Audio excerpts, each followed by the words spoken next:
बाबा की छत्र छाया है हम सबके ऊपर और ये विश्व परिवर्तन की प्रक्रिया प्रारंभ हो गई है। तो हमें अपने को भी पूरी तरह से परिवर्तित कर लेना है और इस प्रक्रिया को स्वीकार भी करना है।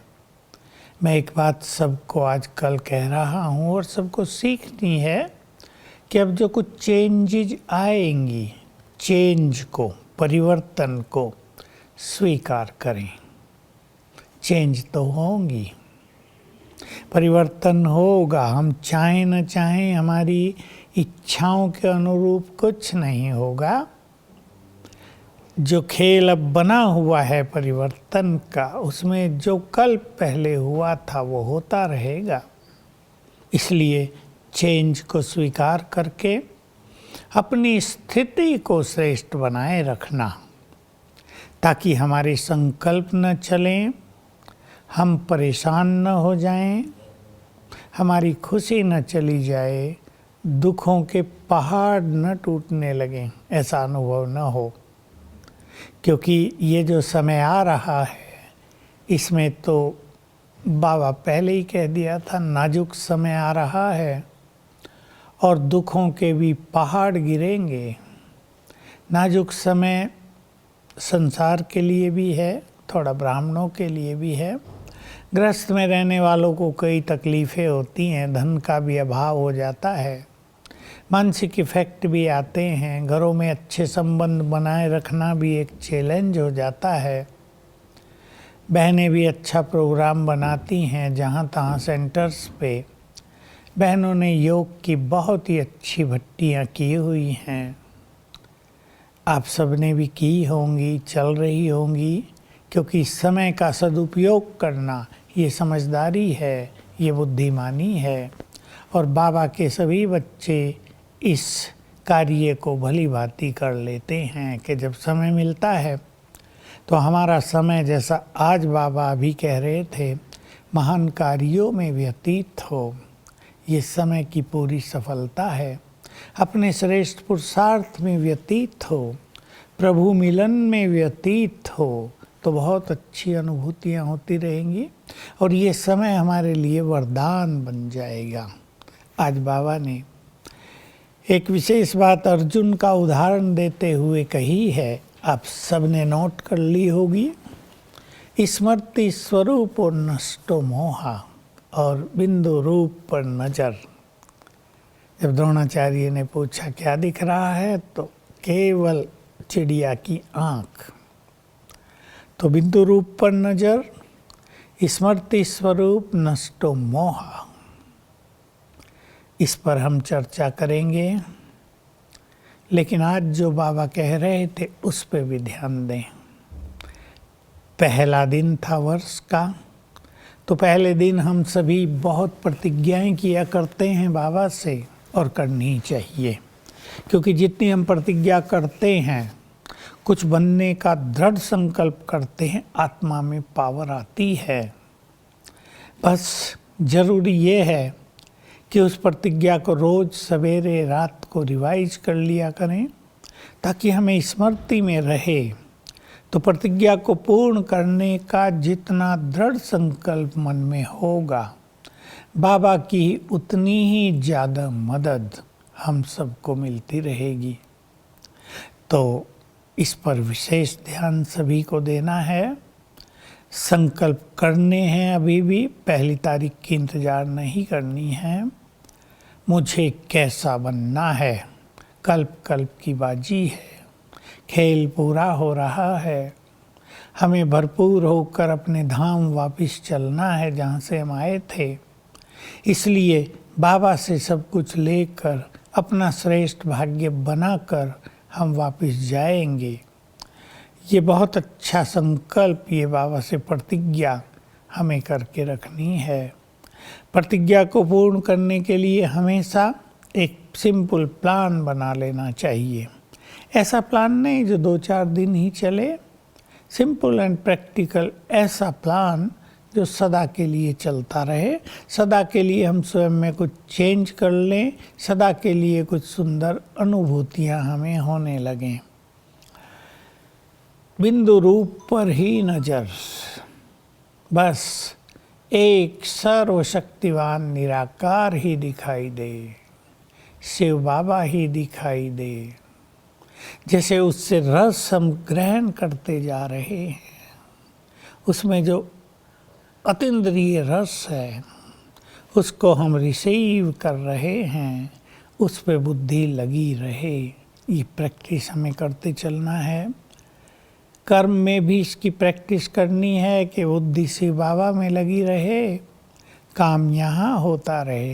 बुद्धि को बार बार स्वराज्य अधिकारी बनकर ऑर्डर देते रहे, हे मेरी बुद्धि अब परम धाम में बाबा के स्वरूप पर स्थित हो जाओ, उससे प्यार रिसीव करो, उसकी शक्तियाँ, उसकी प्योरिटी, उसकी शांति, उसका सुख, वो जो हमारे लिए अपनापन रखता है उसको अनुभव करो। तो ये सब अनुभव होता रहेगा। तो सभी आज की मुरली के आधार पर भी ये अभ्यास बहुत अच्छा करते रहें।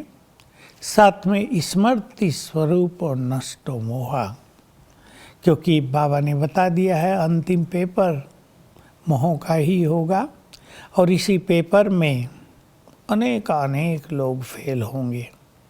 मोह बहुत बड़ी चीज़ है। संबंधों में मोह गहरी जड़ें जमा चुका है।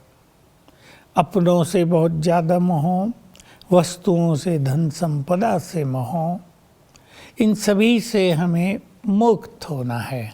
फाइनल मुक्ति धाम जाने से पहले हमें भिन्न भिन्न तरह के मोह, आसक्तियों से, ममत्व से मुक्त होने का अभ्यास करना है।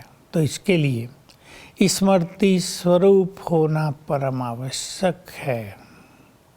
ध्यान दे क्या क्या स्मृतियाँ।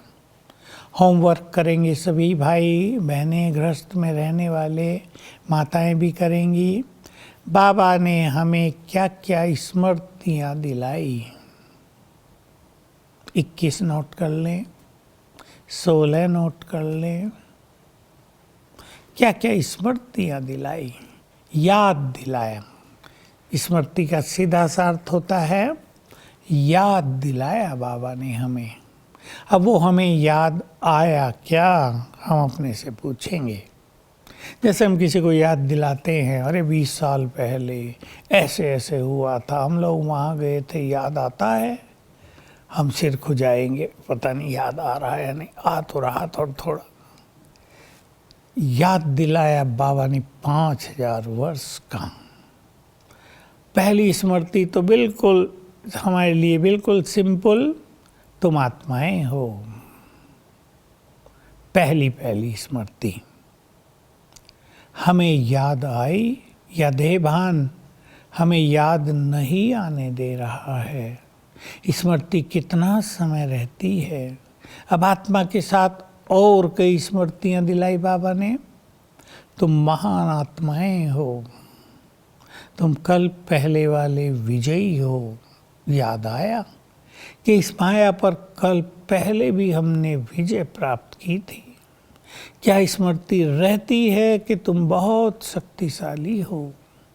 बाबा ने ये सब हमको कहा है, तुम बहुत बहुत शक्तिशाली हो, तुम पूर्वज हो, ये याद आ गया। तुम्हें सबकी पालना करनी है। ये बहुत सारी बातें और गहन जो बातें हैं। तुम सृष्टि के आधार हो, बहुत बड़ी चीज़ है ये। सबका उद्धार करने वाले हो। तुम कल्प वृक्ष की जड़ें हो। तुम वही हो जिनकी मंदिरों में पूजा हो रही है। तुमसे भक्तों को वरदान मिल रहे हैं, शांति मिल रही है, इच्छाएं पूर्ण हो रही हैं। देखो अपने को, तुम वही हो। तो जितनी जितनी स्मृति आती जाएगी याद रखेंगे। बहुत अच्छी बात, बहुत ही अच्छी। जैसी स्मृति वैसी स्थिति, यानी वैसा स्वरूप। हम कैसे स्थिति बनाएं, इस प्रश्न का ये सिंपल एंड परफेक्ट उत्तर है, जैसी स्मृति में रहेंगे वैसी स्थिति बनती जाएगी। स्मृति दिलाई बाबा ने तुम देवकुल में थे, सूर्यवंशी थे, तुम संपूर्ण पवित्र थे, लक्ष्मी नारायण का राज था, अथाह सुख शांति संपदा थी, संपूर्ण पवित्रता थी वहाँ। याद आया कि हम पवित्र देवता थे, क्योंकि हमारे अंदर संपूर्ण देवत्व भरा हुआ है। हमें ये भूलना नहीं है। अगर जितना हम याद करेंगे हम देवकुल की महान आत्माएं हैं, वो देवत्व जगने लगेगा, देव संस्कार प्रकट होने लगेंगे, इमर्ज होने लगेंगे जीवन में, सब कुछ सहज हो जाएगा। बड़ी स्मृति बाबा दिलाते हैं, खेल पूरा हुआ, अब वापिस जाना है अपने धाम। स्मृति रहती है तो स्मृतियों की एक लिस्ट बनाएं, सबको देखें, क्या स्मृति रखें। सब आत्माएं हैं, ये उनका शरीर है, आत्मा विनाशी है, आत्मा मरेगी नहीं, शरीर तो वस्त्र है, इससे पहले कुछ दूसरा शरीर था, इसके बाद कुछ और शरीर होगा। आत्मा से हमारा प्यार है तो नष्टो मोह बनते जाएंगे। तो बहुत ध्यान देंगे, सब ये होमवर्क करेंगे। हमें नष्टो मोह तो बनना है, क्योंकि मोह बहुत सताएगा लोगों को। सब कुछ जाता हुआ देखेंगे, बहुत लोग तो पागल जैसे हो जाएंगे, सब कुछ जा रहा है, इतनी मेहनत से कमाया। एक बात ये ध्यान देना है। दूसरा, अपना पुण्यों का खाता बढ़ाते चलें। हम पुण्य आत्माएं हैं, ये संकल्प भी ले लें, मैं पुण्य आत्मा हूँ, ये स्वीकार कर लें, और हम पुण्य ही करते चलें। सबसे बड़ा पुण्य आप सब जानते हैं, बाबा के कार्यों में सहयोग देना। दूसरा पुण्य, जो महान आत्माएं हैं, देवकुल की पवित्र आत्माएं हैं, उन्हें भिन्न भिन्न तरह से सहयोग करना, उनकी स्थिति का भी ख्याल रखना, सुख देना सबको, सबसे दुआएं लेना, कटु वचन बोलकर दिल न दुखाना किसी का, नहीं तो सारे पुण्य नष्ट हो जाएंगे। जैसे बाबा ने कहा, काम वासना से सारे पुण्य नष्ट हो जाते हैं, ऐसे ही दिल दुखाने से भी बहुत पुण्य नष्ट हो जाते हैं, संबंध भी कड़वे हो जाते हैं। तो हम सभी पुण्य आत्मा बनते चलें। सभी भाई बहनों को आप सुन रहे होंगे, हम क्लास भी दे रहे हैं।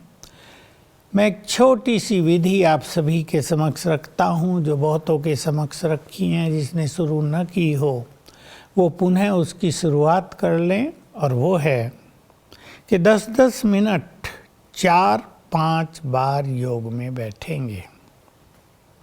देखिए, योग हमारा बड़ा सहज सब्जेक्ट है, लेकिन योग ही संसार की सबसे गुह्य विद्या भी है। हमें इसमें परफेक्ट होना है, इसमें एकाग्रता की भी ज़रूरत होती है, अभ्यास की ज़रूरत पड़ती है। पर एक पहली चीज़ जिसमें किसी अभ्यास की ज़रूरत नहीं है, कि जो भगवान है, जो निराकार है, जिसके और हमारे बीच में अब तक बहुत दूरी थी, हम जिसे जानते नहीं थे, उससे डरते थे, केवल ऐसे ही नाम याद कर लेते थे उसका, वो अब हमारा हो गया है। सबसे बड़ी चीज़ हुई है अपनापन। वो मेरा परम पिता है तो वो मेरा है, हम उसके हो गए। अब प्रैक्टिकल नाता जुड़ गया, अब तक कहने मात्र था, अब वो हमारा, हम उसके। इस बहुत अच्छी अनुभूति में चलना है।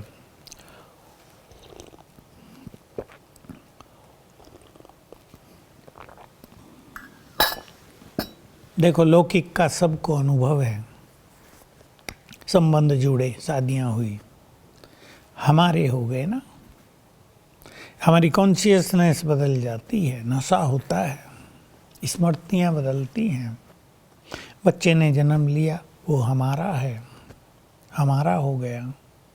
अब से पहले वो किसी और का था, तो हम भी भगवान के प्रति ये गहरा नाता जोड़ें, वो मेरा है,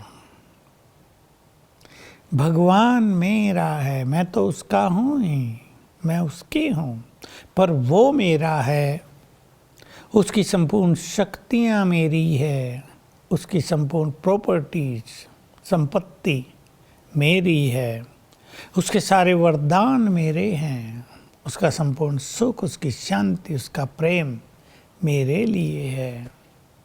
ये बहुत ही डीप फीलिंग हम करते चलें। सभी ध्यान दें इस पर बहुत ज़्यादा।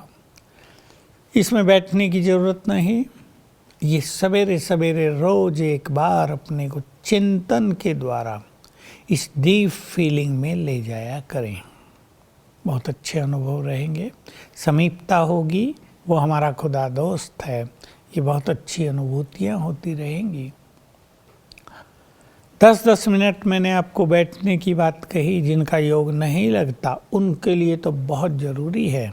10 मिनट मैंने इसलिए कहा कि थोड़ा समय है, आप आराम से बैठ सकेंगे। 1 घंटा कहेंगे तो पहले ही कई तो रिजेक्ट कर देते हैं, घंटा कौन बैठेगा, मन बहुत भटकता है और अशांति सी हो जाती है, मन में टेंशन हो जाती है, न योग लगा, न कुछ हुआ, न खुशी हुई, मन इधर उधर भटकता रहा। मन स्वयं नहीं भटकता, मन को मनुष्य भटकाता है।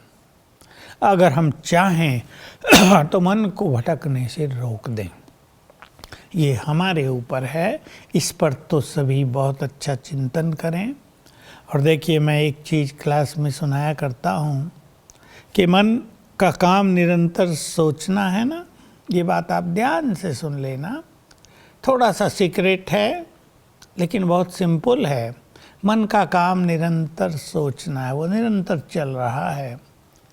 अब ध्यान दें, या तो हम उसे चलाएं या वो स्वतः ही चलेगा। अब हमारे मन को कौन चला रहा है, हमें चेक करना है। आज वीडियो देखी वो चला रही है, मूवी देखी वो चला रही है, कुछ न्यूज आए, मैसेज आए, व्हाट्सएप पे मैसेज आए, वो हमें चला रहे हैं, या बाबा हमें चला रहा है, या हम अपने मन को स्वयं चला रहे हैं। हम स्वराज अधिकारी हैं। तो हम यदि मन को सुंदर संकल्प देंगे, सुंदर संकल्प यदि हम क्रिएट करेंगे, तो मन सहज ही उनमें चलता रहेगा। इसलिए ये हमारे हाथ में है कि मन में व्यर्थ चलें, समर्थ चलें, मन भटके या मन एकाग्र रहे। हम थोड़ा इस पे ध्यान देंगे। तो 10-10 मिनट जो बैठना है उसमें कुछ ड्रिल्स कर लें आप ये ड्रिल 1 हफ्ता कर लें बस। फिर जैसे आप योग करना चाहें वैसे करते रहना। पहले 10 मिनट में 10 सेकंड आत्मा को विजुअलाइज करें, आत्मा के स्वरूप को देखें, संकल्प करें कुछ 1-2। जैसे मैं आत्मा परम पवित्र हूँ, मैं आत्मा सुखों से भरपूर हूँ। 10 सेकंड हो जाएंगे। फिर शिव बाबा को देखें 10 सेकंड। वो ज्ञान सूर्य है, उसकी अनंत किरणें सारे ब्रह्मलोक में फैल रही हैं। वो प्यार का सागर है। 10 सेकंड हुए। फिर आत्मा को देखें, फिर परमात्मा को, फिर आत्मा को। 10-10 सेकंड, 15 हो जाएं, कोई बात नहीं, 20 हो जाएं। चिंतन के साथ उसके स्वरूप को देखें, विजुअलाइज करें। 10 मिनट में तो आपको आनंद आ जाएगा। पहली बार आप कर लें, थोड़ा ध्यान दें, मन भटक न जाए, स्ट्रिक्ट होकर करें, सिंसियरली। ऐसा 2 बार कर लें दिन में, 10-10 मिनट। तीसरा 10 मिनट रूहानी ड्रिल। मैं फरिश्ता हूँ, अपने फरिश्ते स्वरूप को देखें। मेरे अंग अंग से लाइट माइट फैल रही है, फैलती ही है लाइट माइट हमसे। हमें उसकी अवेयरनेस हो, हमें उसकी जागृति जैसी रहे, वो संकल्प इमर्ज रूप में रहे हमारे पास। फैल रही हैं किरणें। फिर मैं फरिश्ता उड़कर गया सूक्ष्म लोक बाबा के पास। बाबा से दृष्टि ली, बाबा ने हाथ सिर पे रखा, बाबा से वरदान लिए, स्मृति दिलाई बाबा ने। फिर वहाँ से मैं आत्मा बनकर परम धाम पहुँच गई बाबा के पास। ये सब काम 10-10, 20-20 सेकंड करेंगे। फिर बाबा से शक्तियाँ ली, वापिस आ गई, तन में प्रवेश कर लिया। ये ड्रिल हो गई हमारी, इसको रूहानी ड्रिल कहते हैं।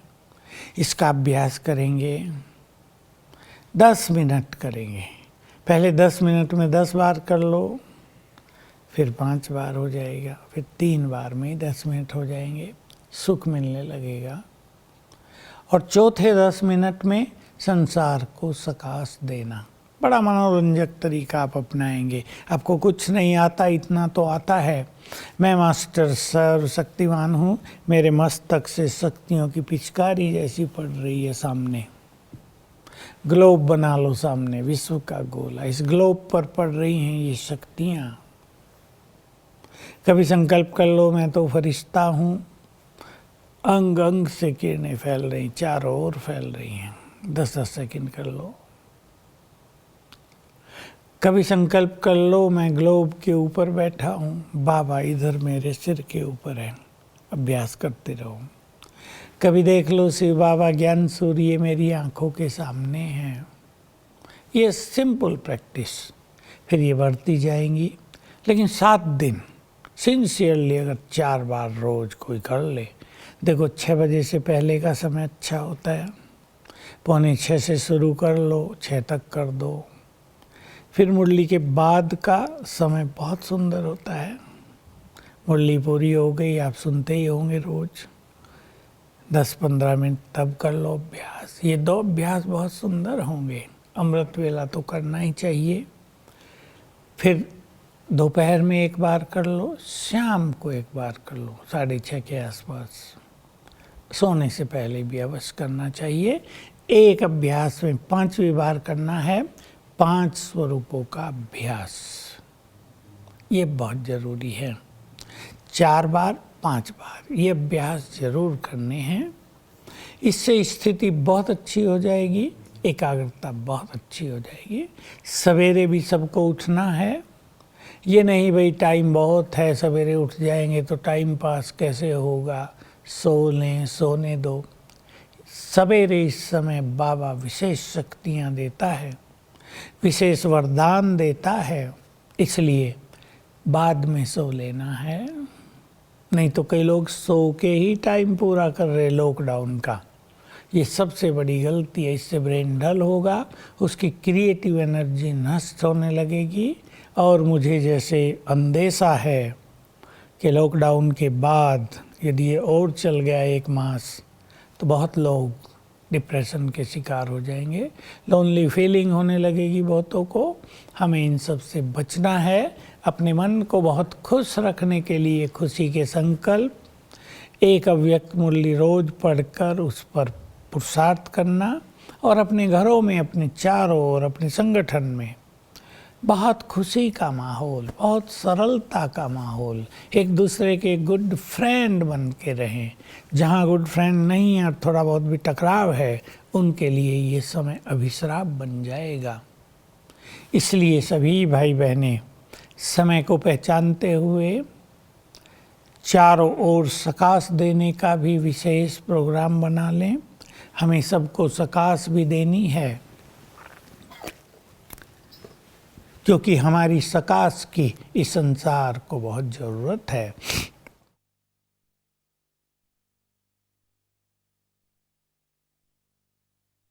सभी भाई बहनें बहुत उमंग उत्साह में रहेंगे। समय मिला है, बड़ी अच्छी बात है। ड्रामा में तो फिक्स है ही, पर बाबा ने देखा लोग ढीले हो गए हैं। बाबा के बच्चे जिन्हें महान कार्य करना है वो अलवेले हो गए हैं, शक्तियाँ जमा नहीं कर रहे हैं। तो समय को शिक्षक बना दिया, कोरोना को शिक्षक बना दिया। लेकिन परम शिक्षक जिसने हमें बहुत कुछ सिखाया है, उसके आधार से ही हम अपनी स्थिति को आगे बढ़ाते चलें। समय शिक्षक बनेगा, बन रहा है जरूर। अब भी ये पहला जो कदम है परिवर्तन का, इसमें हम अपने को हाई जंप दिला दें, ताकि सदा काल के लिए हमारी उड़ती कला हो जाए, स्थिति बहुत श्रेष्ठ हो जाए, महान बन जाए। इससे सबको बहुत फायदा होगा। ढीलापन अब न रहे। अगर ये सुंदर समय किसी ने ढिलाई में बिता दिया तो ये समय भी हाथ नहीं आएगा। अब तो हम सब घरों में हैं, ठीक है, किसी के घर बड़े हैं तो घूम फिर भी सकते हैं, सेंटर तो थोड़े बड़े होते ही हैं तो कोई घुटन जैसी बात नहीं। लेकिन जिन लोगों के घर छोटे हैं उनके लिए तो बहुत बड़ी समस्या है ना घरों में रहना। सब्जियां मिल रही हैं, भोजन मिल रहा है, ठीक है, किसी को पैसे की कमी हो रही है, लेकिन बाबा वो सब भी करता रहेगा। ऐसा समय भी आ सकता है कुछ ना मिले, घर का सामान भी समाप्त हो जाए, बहुत दिक्कत होने लगे। अब इतने बड़े देश में घर घर में सरकार कहाँ तक पहुँचाएगी। अब देखिए डॉक्टर्स कोरोना पे ही ध्यान दे रहे हैं, बाकी पेशेंट और बहुत सारे होते हैं ना। देखो रोज़ जब कोरोना नहीं था, रोज़ कितने हॉस्पिटल भरे रहते थे पेशेंट से। अब वो सब बंद हो गया, कईयों को तकलीफ़ हो रही है, बाहर नहीं जा सकते, कईयों को दूसरी जगह से दवाइयाँ लानी पड़ती थी, इलाज कराना पड़ता था, वो नहीं कर पा रहे हैं, तो कष्ट तो है। लेकिन हमें स्वीकार करके अपनी स्थिति को महान बनाना है और ये याद रखना है, स्थिति महान होगी तो सब कुछ घर में मिलता रहेगा। स्थिति महान हो गई तो भूखे नहीं रहेंगे। स्थिति महान होगी तो बाबा ने कहा जैसे विनाश में, अग्नि में बिल्ली के बच्चे सेफ रहे, बाबा अपने बच्चों को सेफ रखेगा। लेकिन उनको जिनकी स्थिति अच्छी होगी, जो बाबा से जुड़े होंगे और जिन्होंने बाबा के कार्यों में बहुत पुण्य किए, सहयोग दिया, क्योंकि कुछ लोग ऐसे भी होते हैं बाबा के बच्चे भी कि सहयोग कम विघ्न ज़्यादा डालते रहते हैं, तो उनको उस तरह का रिटर्न होगा, कष्ट होंगे अब। और भगवान के यज्ञ को जिन्होंने सफल किया, अपनापन छोड़कर, अपना स्वार्थ त्याग कर, उनको बहुत बल मिल रहा है और मिलेगा, उन्हें कोई कठिनाई नहीं होगी और इस आपदा में भी वो सदा सुरक्षित रहेंगे। तो सभी अपने अपने पुरुषार्थ का अच्छा प्लान बना के रखना। और अब समय आगे जो और नाजुक आएगा और महान आत्माओं को देना होगा संसार को। जो भी टीचर बहनें हैं, जो अच्छी योगिनी हैं, जो भाई हैं अच्छे योगी हैं, उन सब को अब अपने से बात करना है, क्या क्या छोड़ दें, कहाँ कहाँ से समेट लें स्वयं को। स्वयं को कहीं उलझा दिया हो तो कैसे उस उलझन से बाहर निकल आएं और बहुत अच्छा अभ्यास करें, ताकि सर्व खजानों से हम भरपूर हो जाएं और आने वाले समय में सारे संसार को बहुत कुछ दे सकें। तो सभी बहनें भी इसका बहुत अच्छा प्रोग्राम बनाना, अपने लिए महान तपस्या। बहुत माताएं 8 घंटा योग कर रही हैं, बहुत टीचर बहनें 8 घंटा योग कर रही हैं। मुझे बहुत आनंद होता है ये सब देखकर। ये मेरे स्वप्न थे कि ऐसा समय आए, योग की एक लहर चल जा, तपस्या की एक लहर चली संसार में, अपने यज्ञ में चल जाए। वो हो गया है। तो मैं तो कोरोना को भी धन्यवाद देता हूँ, प्रकृति को भी धन्यवाद देता हूँ। आपने बहुत बड़ी मदद कर दी है। Thank you very much. Question है रुपेश भाई? चलो आपके क्वेश्चंस लेते हैं। पानी और देना। दादा जी आपको और हमारी सभी भाई बहनें जो इंदौर जोन के भाई बहन, पूरा ही जोन जुड़ा हुआ है। अच्छा। और जोन के अलावा भी बहुत सारे भाई बहनें जुड़े हुए हैं। उन सबको और आपको अक्षय तृतीया की बहुत। अरे वाह, ये क्या है भाई आज? तृतीया। अच्छा। और अक्षय तृतीया में हम सब अक्षय बने और हर बात के जो भंडारे हैं वो अक्षय हों, यही शुभकामनाएं हैं सभी के लिए। यूँ तो भ्राता जी ने हमारी सभी प्रश्नों के उत्तर दे दिए हैं। हमें इस लॉकडाउन में क्या करना है, कैसे अपनी तपस्या करनी है। फिर भी कुछ जो प्रश्न आप लोगों के आए हैं वो मैं भ्राता जी के सम्मुख रख रहा हूँ। आज एक प्रश्न आया है कि दर्द में जो आत्माएं हैं अभी इस समय, चाहे वो कोरोना से पीड़ित हैं चाहे अन्य पीड़ा के कारण, उन्हें किस रूप में हम सकाश दें? उन्हें शक्तियों की भी सकाश देंगे और प्योरिटी की भी, ताकि जो पीड़ित हैं, जो दर्द में हैं, उनमें सहन शक्ति आ जाए, उनके भय समाप्त हो जाएं और पवित्र वाइब्रेशंस देने से उनके दुख दर्द में कमी हो जाएगी। My lovely daughter and son is staying in Canada. As a father, what can I do for them? उनके लिए आधा घंटा रोज योगदान कर दो, क्योंकि अब तो भारत में भी ये हो गया, जो जहाँ हैं वहीं रह गए हैं। एक शहर दूसरा शहर तो छोड़ो, पड़ोसी भी एक दूसरे के घर में नहीं जा पा रहे हैं। तो अब तो जो जहाँ है वहीं उसको अपनी अच्छी स्थिति बनानी है, वहीं खुश रहना है, वहीं बहुत प्यार से रहना है। आपकी शुभ भावनाएं और आपका आधा घंटा रोज योगदान उनको बल प्रदान करता रहेगा। ऐसे में कई ऐसे हैं दादाजी, प्रश्न तो नहीं है, जो चिंतित हो रहे हैं, हाँ, क्या होगा, हाँ, कैसे होगा, सब मिल रहा होगा या नहीं मिल रहा होगा, तो क्या ये चिंता उन्हें और प्रभावित करेगी? नहीं, चिंता करने की ज़रूरत नहीं। हम योगदान दें तो उन्हें सब कुछ ठीक मिलता रहेगा, सब प्राप्तियां होती रहेंगी, कष्ट कुछ नहीं होगा। वो भी, उनको भी बताएं कि अपने संकल्पों को पॉजिटिव रखें। थोड़ा बहुत ज्ञान हो तो इतना तो याद रखें, बाबा मेरे साथ है, इसका भी बल मिलता रहेगा।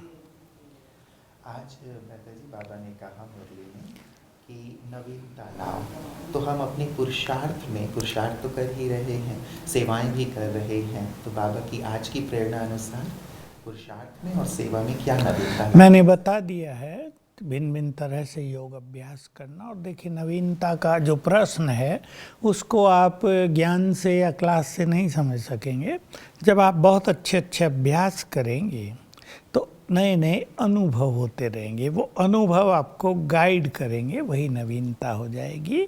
क्योंकि मन एक ही चीज़ सदा नहीं कर सकता, उसको वैरायटी चाहिए, उसको न्यूनेस चाहिए। तो वो स्वतः ही प्राप्त होगी, लेकिन अभ्यास करने से। मैंने जो कई बातें आपको अभ्यास करने की बताई, वो आप करेंगे, वो नवीनता का अनुभव कराएंगी। चारों ही सब्जेक्ट में फुल मार्क्स कैसे लें, इसकी प्रैक्टिकल विधि, यदि एक दिन में हमें इन चारों सब्जेक्ट को कवर करना हो तो कैसे? ज्ञान का चिंतन, ताकि ज्ञान हमारे लिए शक्ति बनता रहे, ज्ञान हमारे जीवन में आता रहे, ज्ञान हमारे कर्मों से दिखाई देता रहे, ज्ञान में फुल मार्क्स। योग हमारा इजी होता चले, कर्मों में होता चले, हम स्मृति स्वरूप रहें, स्वमानधारी बन जाएं, ये योग में संपूर्ण मार्क्स। धारणाओं में हम संतुष्ट हों, निरंकारी हों, सरल जीवन हो गया हो, अंतर्मुखी हो गए हों, सबके लिए प्रेम और सद्भावनाएं हो गई हों, हमारे बोल बहुत सुंदर हों ये धारणाओं में। और सेवा हम तन मन धन से करें, वाइब्रेशन से करें, लेकिन निष्काम भाव से करें। सेवाओं में कोई स्वार्थ ना हो और हम दिल से ये यज्ञ मेरा है, मेरा मानकर बाबा की आज्ञा अनुसार सेवा करते रहें, तो सेवाओं में फुल मार्क्स मिलेंगे। रोज ही कर सकते हैं। भ्राता जी, अमृत वेले योग करने के बाद जब ये सोते हैं तो इन्हें स्वप्न बहुत आते हैं। स्वप्न हमारे सबकॉन्शियस माइंड में छपी हुई मेमोरीज हैं। तो अगर आपका योग बहुत अच्छा है तो सबकॉन्शियस माइंड फुल्ली एक्टिव हो जाता है, तो उसमें जो मेमोरीज हैं वो जागृत हो जाती है, उसके कारण स्वप्न आते रहते हैं। अगर आपको सोने की ज़रूरत है तो सोएं, नहीं तो अच्छा चिंतन करके जाग के और अच्छे अभ्यास करते रहें। कॉम्पिटिटिव एग्ज़ाम के में सक्सेस के लिए हम क्या प्रैक्टिस करें, स्टडी और योग दोनों का ही बैलेंस बना रहे? योग तो खैर करना ही चाहिए, स्टडी की भी उसमें बहुत ज़रूरत होती है। ये डिपेंड करता है जो बच्चा कर रहा है वो कितना बुद्धिमान है, उसको बहुत रटना पड़ रहा है या वो वाइज है। थोड़ा पढ़ के ज़्यादा ग्रहण कर लेता है, एक ये बात इम्पोर्टेंट है। दूसरा, योग ज़रूर रोज़ करना चाहिए। जो बच्चे ये कह देते हैं कि हम एग्ज़ाम की तैयारी कर रहे हैं, योग का समय नहीं है, वो गलती करते हैं। आधा घंटा सवेरे, आधा घंटा शाम को योग करेंगे। मैं मास्टर सर्वशक्तिवान हूँ, सफलता मेरा जन्म सिद्ध अधिकार है, इस स्वमान को रखे तो स्टडी भी ईजी होगी, मेमोरी पावर बढ़ेगी और सहज सफलता मिलेगी। मुरली सुनते और दादियों के महारथियों के क्लासेस सुनते हुए आत्माभिमानी स्थिति अनुभव होती है, तो क्या इसे भी हम योग के चार्ट में शामिल कर सकते हैं? हाँ, अगर आप ये अभ्यास करते हैं, मैं आत्मा कानों से सुन रही हूँ, या आपको नशा चढ़ गया है, आप स्वमानधारी हो गए हैं, ये सब योग में काउंट हो जाएगा।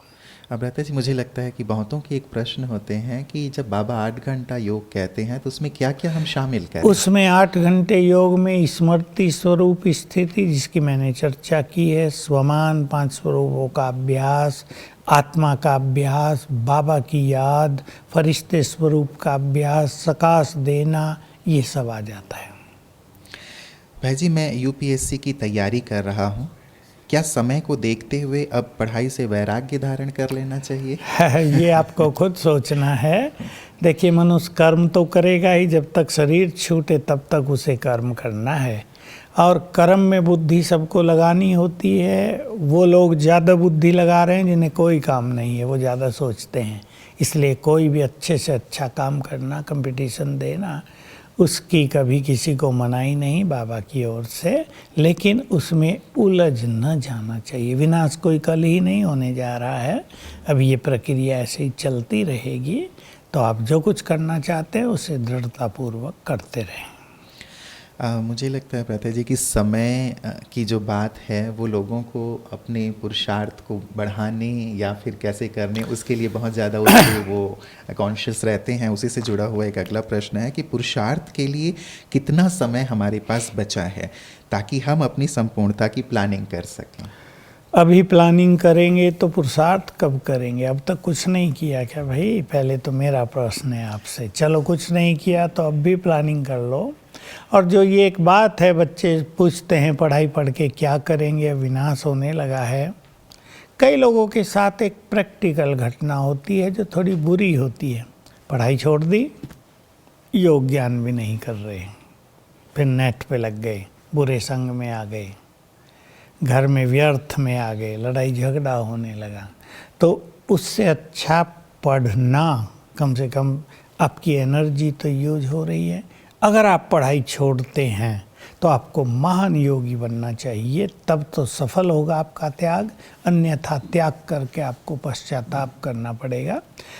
पुरुषार्थ तो चलता ही रहेगा जब तक ये शरीर है, पर 5 साल का प्लान आप अवश्य कर लें ताकि अच्छा अभ्यास आप कर सके। उसमें 8 घंटा योग, जो मैंने ये सब बातें बताई योग की, मुरलियों की स्टडी, व्यर्थ से मुक्त, तेरे मेरे से मुक्त, कहीं उलझना नहीं है, अपने में मगन होना और बाबा की सेवा करना, ऐसा प्लान बना लें। युगल बहुत ज़्यादा विरोधी हैं, वो भगवान शब्द से ही नफ़रत करते हैं। लेकिन मैं 10 साल से ज्ञान में हूँ, पवित्र भी हूँ, लेकिन वो डिस्टर्ब बहुत करते हैं। हाँ, ये घरों में आजकल तो और ज़्यादा प्रॉब्लम हो रही, क्योंकि पति देव घर में रह रहे हैं, पहले तो ऑफिस चले जाते थे। ऐसे लोगों को केवल आप शुभ भावनाओं के वाइब्रेशंस देंगे। ये भी आत्मा है, मेरा गुड फ्रेंड है। उठते ही ये संकल्प किया करो 5 बार। भोजन बनाते हुए मैं परम पवित्र आत्मा हूँ, ज़्यादातर याद किया करें, क्योंकि अब बहुत सारे नास्तिक लोग तो हैं इस संसार में, भगवान से चिढ़ते ही हैं। वो ये कह रहे होंगे भगवान ने क्या कर दिया, हम नहीं मानेंगे तुमको, गाली देते हैं उसे। लेकिन गाली तो उस तक पहुंचती नहीं है। जो नहीं मानते या मानते हैं उनका नुकसान फ़ायदा उनको ही होगा। लेकिन आप उन्हें शुभ भावनाएं देते रहें, आप कोशिश करें देते रहें। जैसे बाबा की एक मुरली में आप सुनेंगे कि कोई व्यक्ति लोहे के समान है, बिल्कुल काला। आप ये नहीं सोच सकते तो बिल्कुल काला है, इसको कैसे बदलें, तो बदलेगा नहीं। याद रखना है, वो भले ही लोहा हो, लेकिन हम तो पारस हैं। जैसे आप अब तक सहन करती आई हो, सहनशीलता आपकी बढ़ती जा रही है, इसको सहन शक्ति में बदल दें, मुस्कुराते रहें और अपने मार्ग पर निरंतर आगे सफलतापूर्वक बढ़ते रहें। भाई साहब, इसी से जुड़ा हुआ एक और प्रश्न आया है कि हम ज्ञान में हैं लेकिन पति ज्ञान में नहीं हैं, तो कई बार पवित्रता की धारणा में हमें मुश्किल होती है। संपूर्ण पवित्रता को कैसे लाया जाए? हाँ, ये तो मुश्किल होती है। इसमें तो आपको बहुत दृढ़ होना ही पड़ेगा। पति समझाने से तो नहीं समझेगा, क्योंकि वासनाएं भी बहुत प्रबल होती हैं, जिसको बाबा कहते हैं रावण भी बहुत शक्तिशाली है, वो उनके बस में भी नहीं होता। वासनाएं शरीर के अंदर भी फोर्सफुली काम करती हैं। आपको पवित्र भोजन खिलाना है, जो मैंने बताया, 1 घंटा उन्हें योगदान देना है। जब उन्हें देखो तो इस नज़र से देखना, ये आत्मा है और पवित्र आत्मा है, मेरी सहयोगी है, तो बहुत अच्छा रहेगा। योग नहीं लग रहा है, वो फीलिंग नहीं आ रही है। मैंने उसकी विधि बता दी है, पहले ही क्लास करा चुके हैं। बिल्कुल। अब रहता जी, कईयों को ऐसा होता है कि प्रैक्टिस करते हैं लेकिन वो गहरा अनुभव नहीं हो पाता गहरे है। अनुभव के लिए बहुत बड़े त्याग की ज़रूरत होती है। व्यर्थ संकल्प न चलते हों सारा दिन, इसकी ज़रूरत होती है। हमारा इनर संसार कैसा हमने बनाया है, चेक करेंगे आप। हमारा जो इनर वर्ल्ड है, हमारा जो अपना अंदर का संसार है, वो हमने कैसा निर्माण किया है, उसमें क्या क्या बनाया है। किसी ने उसमें गंदगी बना ली है, नेगेटिविटी बना ली है, उनको अनुभूति नहीं होती। पहले उसे क्लीन करें। इसलिए बुद्धि को क्लीन करना, अपने इनर वर्ल्ड को बहुत सुंदर बनाना, इसकी बहुत ज़रूरत है। साक्षात्कार कब शुरू होंगे कहते अब ये तो बाबा बताएगा, ये चाबी सब उसके हाथ में है। अब मैं पूछूंगा, कोशिश करूंगा जानने की। चलिए भ्राता जी, उनकी तरफ से मैं पूछ लेता हूँ, हम उसके लिए क्या करें? क्योंकि शायद बाबा ने कहा है, जब तक तुम साक्षात मूर्त नहीं बनोगे साक्षात्कार नहीं होगा। जो बाप समान बनेंगे वही साक्षात्कार मूर्त बनेंगे। इसलिए साक्षात्कार कराने वाले सब तो नहीं होंगे, विजय माला के पहले 25 मनकों में से होंगे, क्योंकि 25 मन के संसार की सबसे महान आत्माएं हैं, और वो बाप समान जैसे ही बन जाएंगे, उनके द्वारा बाबा ये काम शुरू कर देगा। हाँ ब्रदर जी, आज की मुरली से एक प्रश्न है। बाबा ने कहा तुम्हें रूहानी प्रभावशाली बनना है, तो वो रूहानी प्रभावशाली क्या? मान लो एक सभा में हम भाषण कर रहे हैं। भाषण कई बार हम टॉपिक पे बहुत अच्छा कर देते हैं, लोगों को हंसा देते हैं या अच्छी बातें सुना देते हैं, वो वाह वाह करते हैं, ये भी एक प्रभाव है। लेकिन हम सभा में शांति की तरंगे पैदा कर दें, सभा से लोग उठकर जाएं तो शांत मन से जाएं, शक्तिशाली होकर जाएं, ऐसा प्रभाव लेकर जाएं जो अमिट छाप उनके मानस पटल पर पड़ जाए। इसको कहते हैं प्रभावशाली होना। कोर्स कराते हैं तब भी यही बात। लोगों से एक दूसरे से मिलते हैं, बातचीत करते हैं, हमारे बोल भी बहुत प्रभावशाली हों, उसके लिए बाबा ने बहुत सारी विधियां बताई हैं, उनकी हम प्रैक्टिस करेंगे। कहते जी, ये पूछते हैं कि मेरी फैमिली में कुछ लोग आते जाते रहते हैं, थोड़ा आसपास के, मुझे थोड़ा कंसर्न रहता है, उनका मैं क्या करूं, क्योंकि वो मेरी बात नहीं सुन रहे हैं। शायद अभी वो कोरोना वाली जो स्थिति चल रही है उसके कारण। तो आने दो, उनका वेलकम करो, बेचारों को गर्म पानी और ग्रीन टी पिला दिया करो, कोरोना का कोई असर नहीं होगा उनको। कई बार एक डर रहता है कि कहीं कोई इसका मतलब प्रभावित पॉजिटिव व्यक्ति ना निकल आए तो हम सबको भी हो जाए, तो एक डर तो रहता है। हाँ, बस संकल्प करो, सब बाबा की छत्र छाया में सुरक्षित रहेंगे। और जब आ जाएं उन्हें कहा करो, भाई डिस्टेंसिंग तो मेंटेन करते ही रहें, डिस्टेंस को मेंटेन करें, ये बहुत अच्छी चीज़ होती है। लंबे समय तक हम परम धाम में कैसे टिकें? लंबे समय सोल कॉन्शियस होने की प्रैक्टिस करें, तब टिक पाएंगे। मौन रखें, व्यर्थ से बचें।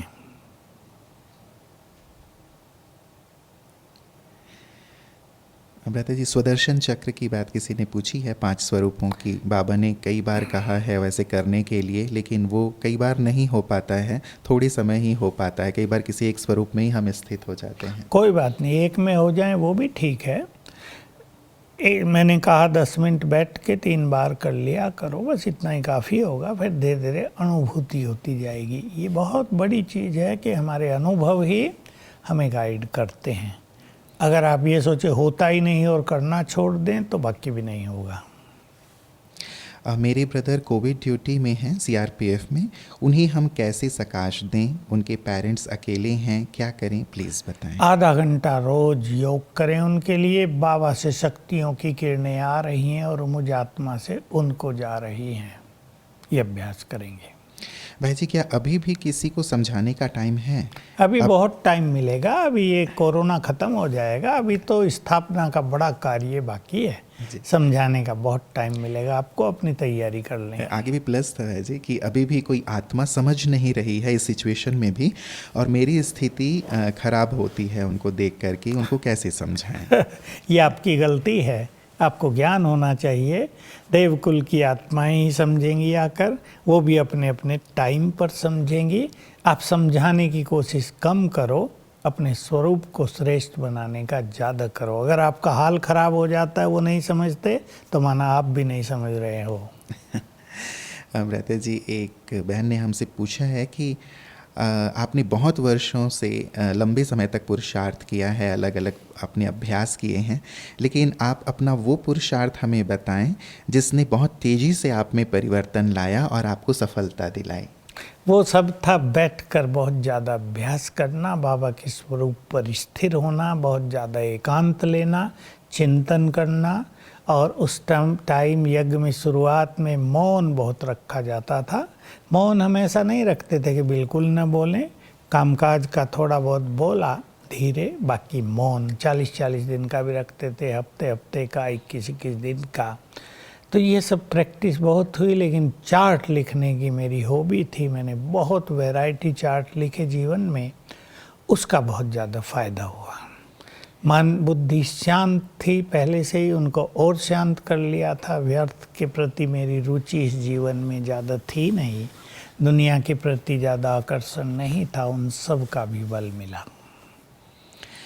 Last so fast so first कैसे जाएं इतने कम समय में? 4 घंटे योग से अपनी यात्रा शुरू करो, प्योरिटी को स्ट्रॉन्ग कर लो, स्वमान के अभ्यास बढ़ाओ, और जो मैंने क्लास शुरू में की है उसका प्लानिंग करो, तो आगे निकलेंगे। 8 घंटे का भी आया है ब्रता जी, लेकिन आपने बता ही दिया हाँ। है इसका अभ्यास। और एक यूनिक सा प्रश्न है कि यदि एक ही शरीर में 2 आत्मा है तो कौन सी आत्मा बाबा से योग कर रही है, ये कैसे पता चलेगा? अब ये तो उन्हीं से पूछ लेना भाई, कौन सी कर रही है, मेरे आगे ले आओ, मैं पूछ के बता दूंगा। क्या ऐसा भी होता है कि एक शरीर में 2 आत्मा रह रही है? नहीं, सदा तो नहीं रहेंगी, और तो एक कोई भटकती आत्मा आ गई है तो निकल जाएगी। योग तो इसे ही करना जिसका शरीर है, वो दूसरी आत्मा इसके शरीर में आके योग नहीं करेगी। कलयुग के संस्कार बहुत तंग कर रहे हैं, क्या करें? 5 स्वरूपों का अभ्यास करो। मेरे संस्कार ये हैं, देव स्वरूप को सामने लाओ, मेरे संस्कार ये हैं। इनको अच्छी साधना करनी पड़ेगी जिनका भी ये प्रश्न है। धुन लगा दो एक 6 मास के लिए, जो हमने छोटी छोटी बातें आज बताई प्लानिंग की, 6 मास कर लो, सभी जी हो जाएगा। कम समय में, अब समय तो सभी को लग रहा है ब्रता जी कि बहुत कम समय है और सब चाहते हैं कि बाप समान बने, तो कम समय में बाप समान कैसे बना जाए? ये तो वही प्रश्न है सब। समय तो सदा ही कम है, सदा से ही बाबा कहते आए कम समय है, लेकिन जिन्होंने किया उन्होंने समय को सफल किया। अभी भी समय है, लेकिन अगर आपको ये डीप रियलाइज हो गया कि समय कम है, तो बहुत चीज़ों को छोड़ दो जिनको आप छोड़ना चाहते हैं, और एक सुंदर योग की प्लानिंग करो, अपने में मगन हो जाओ, तो अच्छा हो जाएगा सब। कभी कभी भय का संकल्प बहुत आता है। भय संसार में बहुत बढ़ गया है कोरोना से, और आगे भी बढ़ेगा, इसकी पक्की गारंटी है। मतलब निगेटिव नहीं, मैं एक सावधानी देने के लिए ये बात कह रहा हूँ, क्योंकि बहुत आत्माएं जो शरीर छोड़ रही हैं, ये उतना आंकड़ा नहीं है जितना दिखाया जाता है। उस पर कम से कम 1 0 और लगा दो। और चाइना में, अमेरिका, इटली, स्पेन, ईरान आदि में तो बहुत लोग मरे हैं। चीन में तो लोग कहते हैं 2 करोड़ मर गए, अखबारों में आया था कितने मरे। तो ये भटकती आत्माएं भी भय का वातावरण क्रिएट कर रही हैं, इनके वाइब्रेशंस भी नीचे वालों को भयभीत कर रहे हैं, क्योंकि सबको पुनर्जन्म नहीं मिल रहा है। इसलिए सवेरे उठकर 21 बार याद करेंगे, मैं मास्टर सर्वशक्तिमान हूँ, निर्भय हूँ। भय खत्म होता जाएगा। भ्राता जी, अगला प्रश्न है कि घर में अभी हम बोर हो रहे हैं, घुटन हो रही है। हाँ, ये समस्या आपकी नहीं, ये करोड़ों परिवारों की है, करोड़ों लोगों की है। लोग बोर हो रहे हैं, इसलिए मैंने कहा था डिप्रेशन होना संभव है। और ब्रेन पर भी बुरा इफ़ेक्ट आ रहा है, क्योंकि बहुत लोग नेट पे लगे हुए हैं, व्हाट्सएप पे लगे हुए, फेसबुक पे लगे हुए, गूगल पे लगे हुए। उसका बुरा इफ़ेक्ट ब्रेन पर धीरे धीरे पड़ रहा, जो उन्हें अब पता नहीं चल रहा। वो सोच रहे हैं टाइम पास कर रहे हैं हम, लेकिन इसका जो परिणाम है वो बहुत ही भयानक होने जा रहा है। इसलिए पुरुषार्थ का एक प्लान बनाओ, जो मैंने कहा, अगर आप 5 बार बैठने लगे 10-10 मिनट योग में, तो बोरियत ख़त्म हो जाएगी। What will be the mode of service in future? Seminars, conferences, मेला? नहीं, will they ये सब vanish? कुछ नहीं, ये सब कुछ नहीं होंगे। अब तो भीड़ लगेंगी, इसके बाद ही आप देखेंगे सर्विस 4 गुना बढ़ जाएगी बाबा की। और फिर जो साक्षात्कार मूर्त बनेंगे, जब साक्षात्कार होने लगेंगे तो सारा संसार भागेगा। अब ये मेले, प्रदर्शनी, कॉन्फ्रेंस, इनका समय बहुत जल्दी ख़त्म हो जाएगा। बहुत अच्छी स्थिति के बाद अचानक ही क्रोध या चिड़चिड़ापन आता है, उसकी वजह से फिर से समय मतलब सफल नहीं हुआ ऐसा लगता है, दुख की फीलिंग आती है। नहीं, समय तो सफल हो गया, आपने जो अच्छा अभ्यास किया, लेकिन कुछ संस्कार दबे रहते हैं, बाहर की हवा उनको जगा देती है। इसलिए आप ज़्यादा ना सोचो। आपको क्रोध आ गया तो सोचो इसका बीज अभी बाकी है, मुझे और अच्छा अभ्यास करके इसे जला के नष्ट कर देना है। ऐसा पॉजिटिवली लेंगे तो वो संस्कार ख़त्म होता जाएगा और आपको गिल्टी फीलिंग भी नहीं होगी। भाई जी, मैं 10 साल से ज्ञान में हूँ, उतना पुरुषार्थ नहीं किया, क्या मुझे विजय माला में आना है तो अभी भी मैं आ सकता हूँ? क्या करोगे विजय माला में आने का? 10 साल ही नहीं कुछ किया। फिर भी मैं आपको निराश तो नहीं करूँगा, करो मेहनत, लेकिन इसके लिए 8 घंटे योग, संपूर्ण निरहंकारी स्थिति, परफेक्ट प्योरिटी, संतुष्टता, ये सब चाहिए। बच्चों को हमें कब तक सहयोग देना चाहिए? जब तक वो बच्चे हैं तब तक। जी, यही उनका प्रश्न था कि यदि वो शादी हो गई है, अब वो फ्री अब हो वो गए, बड़े हो गए हैं तो बस उन्हें इंडिपेंडेंटली जीने दो, उनके पीछे क्यों लगे हुए आप? सहयोग देने की बात नहीं। फिर कई माँ बाप चाहते हैं जो मैं कहूँ वही तुम करना, उनको अधीन बना के रखना चाहते हैं। Make them free. भाई जी, लास्ट समय में भोजन, लाइट, मोबाइल, ये सब साधन खत्म हो जाएंगे। भोजन खत्म नहीं होगा, लाइट भी रहेगी, मोबाइल नहीं रहेगा। जी जी, तो यही उनका प्रश्न था कि ऐसे में हम क्या करेंगे? बहुत कुछ करेंगे, ये समय बता देगा। अगली बार बता देंगे, जब इसकी नेक्स्ट प्रॉब्लम आएगी ना, तब हम बता देंगे अब क्या करो। जी, एक भ्राता जी प्रश्न तो बहुत है, लेकिन लास्ट मैं लेना चाहूँगा कि लोग बोलते हैं ये बीके विनाश विनाश करके सबको डराते रहते हैं, तो ऐसे में हम उन्हें क्या समझाएं? परिवर्तन शब्द यूज करें कि अब ये प्रकृति परिवर्तित होगी, क्योंकि विनाश एकदम नहीं होगा, धीरे धीरे होगा। तो उन्हें कहो परिवर्तन होगा। डरने की कोई बात नहीं, अपने को परिवर्तन करने की बात है। परिवर्तन हो ही रहा। अब इस कोरोना वायरस से भी बहुत परिवर्तन होगा, मनुष्य की मेंटलिटी में भी, उसके विचारों में, उसके व्यवहार में, कईयों में परिवर्तन होगा। जो थोड़े भी समझदार हैं वो समय की नाजुकता को समझ रहे हैं। बाकी चक्र के अनुसार अब ये कलयुग समाप्त होकर सतयुग तो आना ही है। जैसे दिन के बाद रात और रात के बाद दिन को आना ही है, उसमें किसी का दोष नहीं है। ऐसे ये चक्र भी अविनाशी रूप से चलता है। कोई माने या ना माने, हम कहें या ना कहें, वो तो होना ही है। बहुत बहुत शुक्रिया भ्राता जी। प्रश्नों की तो लंबी कतार है, पुनः चाहेंगे कि आप सबसे रूबरू हों। और अभी के लिए क्लासेज हम कराते रहते हैं, उनमें इन सब प्रश्नों के उत्तर आ रहे हैं। जी जी जी, फिर भी वो चाहते हैं कि अभी हमने इंस्टेंट किया है तो भाई साहब इंस्टेंट आंसर दें। तो भ्राता जी, कमला दीदी की तरफ से, हेमा दीदी की तरफ से, पूरे इंदौर जोन की तरफ से, अभी मुझे खुशी हो रही थी, बाबा हमेशा इंदौर जोन को इंडोर कहते थे कि अंदर रहने वाले, अभी तो पूरा संसार ही इंडोर हो गया है, तो सब इंदौर जोन में आ गए। बिल्कुल जोन बढ़ गया हेमा दीदी का बहुत। और खास हमारी हॉस्टल की कुमारियाँ, दिव्य पवित्र बहनें भी आज जुड़ी हुई हैं। अच्छा, सभी कुमारियाँ बहुत खुश रहती होंगी। बहुत बहुत अच्छा है। अब आपको लग रहा होगा पढ़ाई भी करते रहना, ये नहीं पढ़ाई से वैराग हो जाए कि पढ़ लिख के क्या करेंगे। पढ़ाई का एक बहुत बड़ा फ़ायदा होता है, हमारी विजडम बढ़ती है, तो पढ़ाई वेस्ट नहीं जाती है, इसलिए इसको टाइम वेस्ट न मानना, ये हमारी विजडम को बढ़ाता है। तो बहुत बहुत दिल से भ्राता जी सबकी तरफ से आपको शुक्रिया, और चाहेंगे कि लास्ट में 3 मिनट हमें पावरफुल ड्रिल कराएं ताकि उसका सुंदर अभ्यास हम सारे दिन भी करते रहें। चलें सभी, मस्तक सिंहासन पर बैठें। मैं चमकती मणि स्वराज्य अधिकारी हूँ।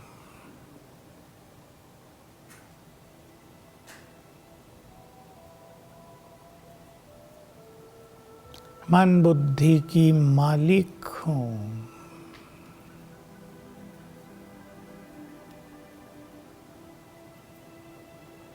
मन बुद्धि मेरे कंट्रोल में है, मेरे अधिकार में है। मेरे ऑर्डर के बिना मेरा मन कहीं नहीं जा सकता।